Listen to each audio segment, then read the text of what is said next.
Hi, I'm Layla. I've always considered myself just an ordinary girl trying to make ends meet while balancing my studies and a part-time job. I'm usually the type to avoid trouble and stick to my routine, but lately, life has been throwing some pretty wild curveballs my way. It all started on what seemed like a normal, boring day at the grocery store where I work. The air was chilly near the dairy section, and I could smell that faint, plastic scent of milk jugs as I was busy stacking them into the fridge. Suddenly, my coworker Camila came up to me looking all stressed out. She told me that I absolutely had to help her, because she had a date scheduled for the next night, but she was too busy to go. Then she actually asked if I could go instead of her. I was completely caught off guard and felt a bit of a shock run through me. I asked her what she was talking about, because I didn't even know who this person was. Plus, I reminded her that I already had a boyfriend named Lincoln, so the whole idea sounded crazy to me. Camila started explaining that it was all part of a dating service, and she promised me it was completely legitimate. She said the clients were mostly just lonely men who wanted someone to talk to for some company. She told me all I had to do was chat with them, and she made sure to mention there was a very strict policy against any hugging or kissing. The part that really surprised me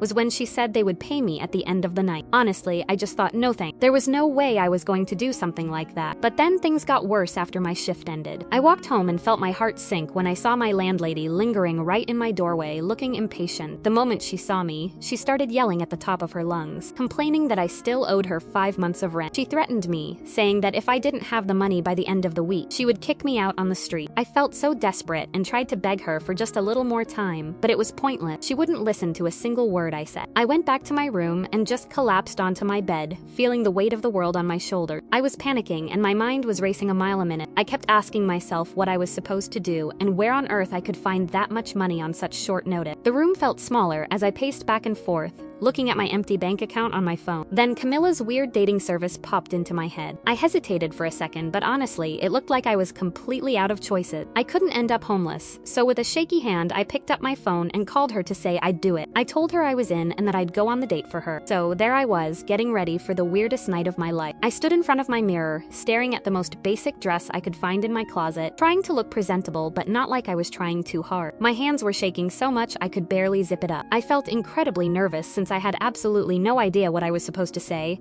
or how I was even supposed to act on a paid date. When I arrived at the restaurant, the smell of expensive steak and red wine filled the air, making me feel even more out of place. I looked around the dimly lit room and spotted a man sitting alone at a table. I thought to myself that it had to be him, but as I got closer, I nearly choked. My God, Camila, I couldn't believe she forgot to mention that this guy was in his 50s. I felt a flush of embarrassment creep up my neck, because I just knew people would look at us and think he was my sugar dad. I had to tell myself to keep it together and stay calm. I knew I couldn't back out now, since having a roof over my head depended on. I slowly approached his table, feeling every eye in the room on me. At first, he looked really surprised, which made sense since he was expecting to see Camila's face, not mine. I nervously explained the whole situation to him, and to my relief, he wasn't mad at all. He just gave me a kind smile and we started chatting. I learned that his name was Mr. Hall. He told me he had lost his wife 2 years ago, and ever since then, he had been feeling so lonely that he just needed someone to talk to. That was why he started using the dating service in the first place. Honestly, he was actually pretty easy to talk to, and the night went by quickly without any awkward silences or problems. Once we were done, he handed me a thick envelope. He told me how grateful he was that I had taken the time to listen to all of his burdens. I was dying to just run home and see how much money was inside. But then he started talking about his heartbroken son. Out of nowhere, he asked if I would be willing to talk to his son too. I immediately told him no, as politely as I could, because I had only intended for this to be a one-time thing to help Camila. Besides, I kept thinking about Lincoln. My boyfriend would be so furious if he ever found out I was doing this. The next morning, I went straight to my landlady and handed her enough to cover 2 months' worth of rent. I felt a huge weight lift off my chest as I assured her I'd have the rest of the money for her very soon. But to my absolute shock, she didn't look happy at all. She just scowled at me and told me that I had to pay the entire balance all at once or I was out. I felt like I was right back at square one. I was desperate. With no other choice and the threat of being homeless looming over me, I had to swallow my pride. I called Mr. Hall again, took a deep breath, and told him I'd meet his son after all. So believe it or not, there I was in a cozy little cafe just a few days later. I was nervously tapping my fingers on the table while waiting for Mr. Hall and his son. I let out a long sigh, feeling a bit defeated by my own life. Then I saw Mr. Hall walking in with a younger guy. That had to be his son, Leon. I couldn't help but notice how annoyed he looked.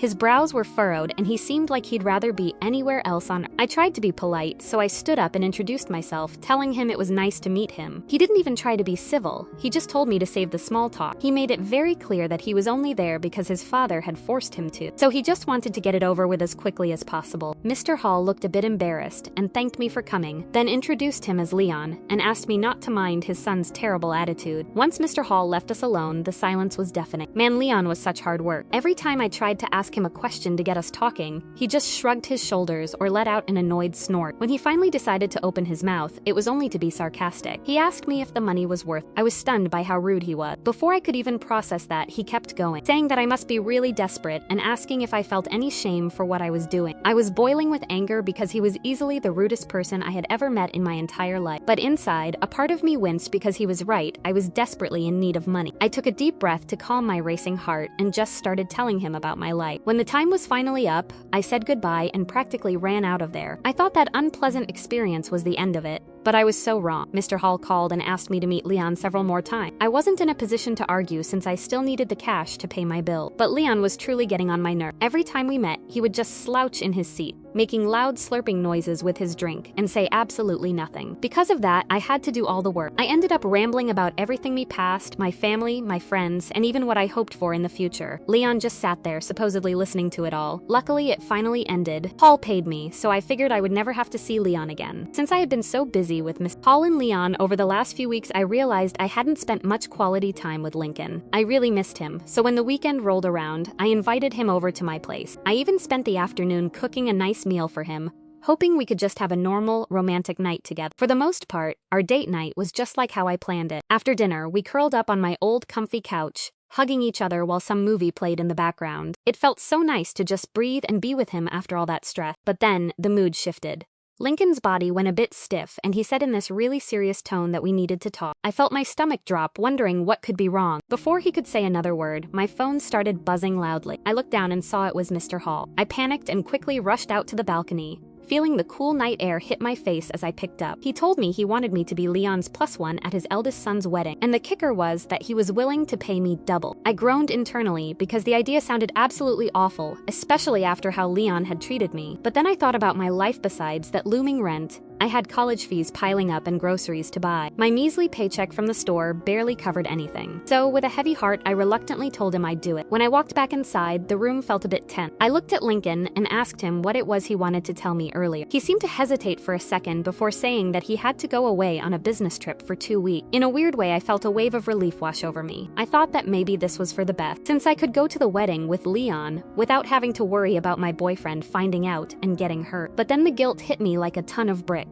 I felt so terrible keeping this from him. I promised myself right then and there that this would be the absolute last time I'd ever do something like this. The wedding day finally arrived, and I was already on edge. When Leon arrived to pick me up, he didn't even say hello. Instead, he just took one look at me and told me there was no way I could wear such an ugly dress to his brother's wedding. He was so rude. I told him straight out that I didn't have anything else suitable to wear, but he didn't care. He just told me to get in the car. He then drove me to this fancy dress boutique, the kind of place I'd usually be afraid to even walk into. Once we were inside, he told the staff to bring out the most beautiful dress they had for me to try on. When I walked out of the fitting room and looked in the mirror, I was honestly overwhelmed. The fabric felt so soft against my skin, and the dress was absolutely stunning. I had to admit, I looked amazing in it. Even Leon seemed to think so, because he just stood there, unable to take his eyes off me for a moment. I let out a sigh, feeling a bit sad because I knew there was no way I could afford something that expensive. But before I could even open my mouth to say we should leave, he just went ahead and paid for the whole thing. It was so frustrating because I didn't want to owe him anything,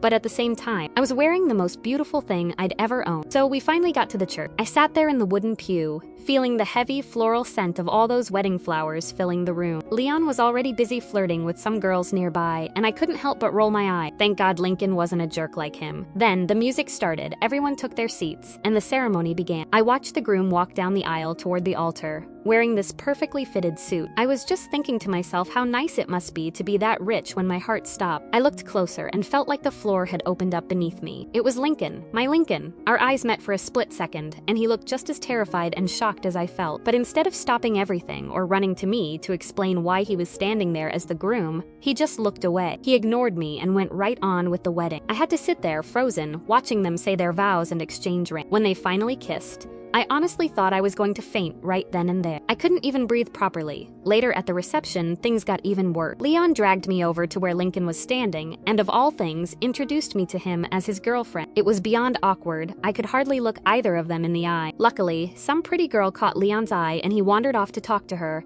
leaving us alone for a second. Lincoln immediately grabbed my arm and pulled me into a quiet stairwell. He whispered to me, sounding all accusatory, asking why I was there with his brother and if I had been cheating on him this whole time. I was so angry I could have screamed. I told him he had to be kidding me and reminded him that I wasn't the one who just got married. He kept begging me to let him explain and said that it wasn't what it looked like, but I just wasn't having. Right then, Leon popped back up and asked what we were doing talking in the stairs. I made up an excuse and muttered something about just trying to find the bathroom. I couldn't stay there a second longer, so I told Leon I had a terrible headache and asked him to take me home. When I went back to my place, my head was just spinning. The whole thing was so confusing and messy. I kept pacing around my living room, asking myself how on earth my perfect boyfriend could now be married to someone else. My phone wouldn't stop buzzing with texts from him.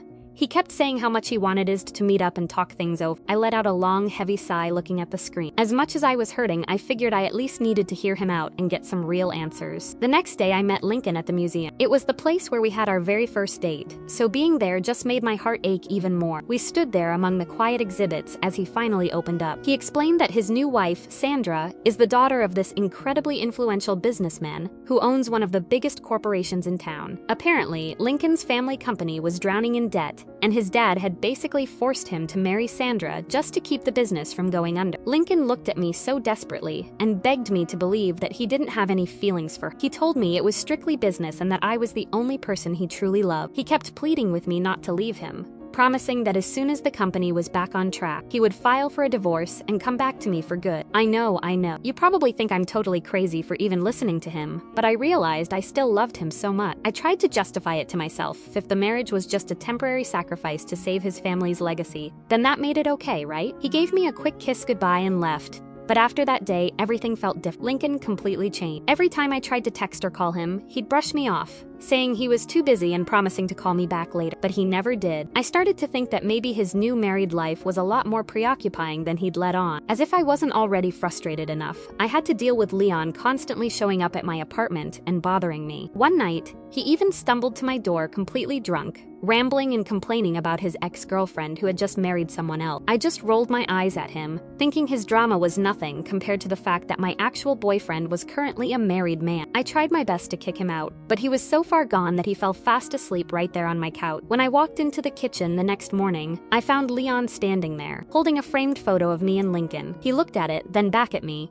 asking why on earth we were in a picture together like that. I didn't see any point in hiding it, so I just shrugged and told him the truth that we were a couple. I expected shock, but Leon just started laughing right in my face. He called me a total fool, which made my blood boil. We ended up in a huge argument, shouting back and forth until I finally reached my limit and forced him to leave my apartment. Honestly, I didn't care how it looked to anyone else. I chose to believe in Lincoln. A few days later, I was just leaving my college campus when I spotted Mr. Hall waiting for me. He looked tired as he let out a slight sigh. He told me he was going to make it short and warned me to stay away from Lincoln because he was a married man now. He even said that while he was fond of me, he wouldn't hesitate to make things very complicated for me if I tried to mess with his son's marriage. I just stood there on the sidewalk, completely stunned, watching him drive away. My mind immediately went to Leon. I couldn't believe he had snitched on me like a giant baby. I was so angry that I grabbed my phone and called him right then to give him a piece of my mind. I told him he was such a jerk for running to his dad and told him to just leave us alone and mind his own business. Leon didn't even sound sorry. He told me that if I wanted to trust Lincoln, that was my choice. But he warned me that Lincoln wasn't as innocent as he seemed. He said both Lincoln and his dad would do absolutely anything for the sake of the company. I had no idea what that was supposed to mean,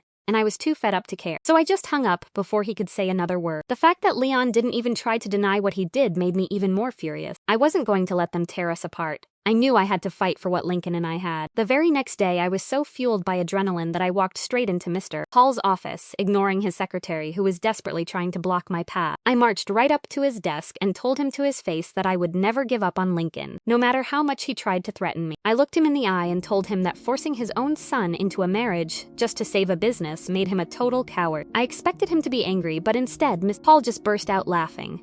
What he said next, though, wasn't funny at all. It felt like a punch to the gut. It turns out that marrying Sandra was actually Lincoln's idea. Leon had been right all along.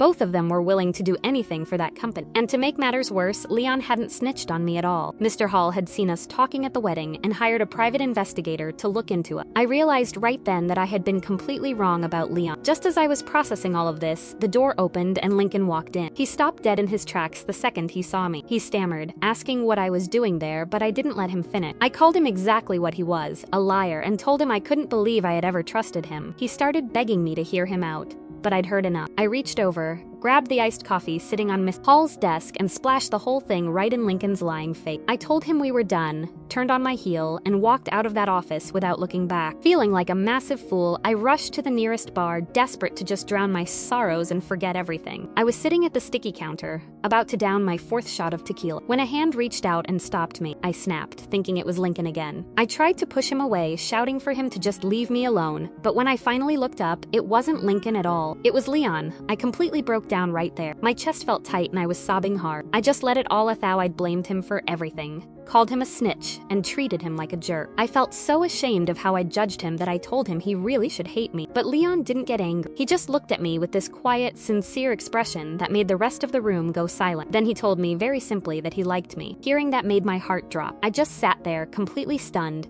realizing that the person I had been pushing away was actually the only one looking out for me. The room felt like it was spinning. As we talked, everything slowly came to light, and the truth was even darker than I imagined. Leon had been devastated when his girlfriend broke up with him, but he eventually found out she did it just to be with his brother. And yeah, you guessed it, his ex-girlfriend was Sandra. At first, Miss Hall had actually tried to force Leon to marry her to save the company. Even though Leon was crazy about her, he refused to marry her under those cold business stipulations. But Lincoln had overheard the whole thing, and to gain his father's favor and control of the company, he intentionally charmed Sandra away from his own brother. I sat there in shock. My God, this family was absolutely insane. I realized right then that I didn't want anything to do with any of them ever again. I couldn't handle the drama, the lies, or the manipulation. I told Leon I couldn't return his feelings, so I ran straight out of that bar and blocked all of them immediately. I was done. 4 months have flown by, and honestly, so much has changed. I graduated last month, and the second I had that diploma in my hand, I knew I needed a fresh start in a shiny new city. So far, life has been great. I have a new job that I absolutely adore, and it's such a relief to wake up every morning knowing I'm not going to run into that jerk Lincoln or his manipulative father. But I know what you're wondering. What about Leon? Well, just the other day, I was walking out of my new apartment when I saw a very familiar face. Yes, it was him. It turns out that when Leon heard I was moving away, he decided to pack up and move too. I was actually touched that he was willing to leave his family, his friend, and his job behind just to be near me. After everything that happened, I think maybe it's finally time to start opening up to him, don't you? Well, I guess only time will tell. It's a shame my story has to end here, but I'm finally looking forward to the future.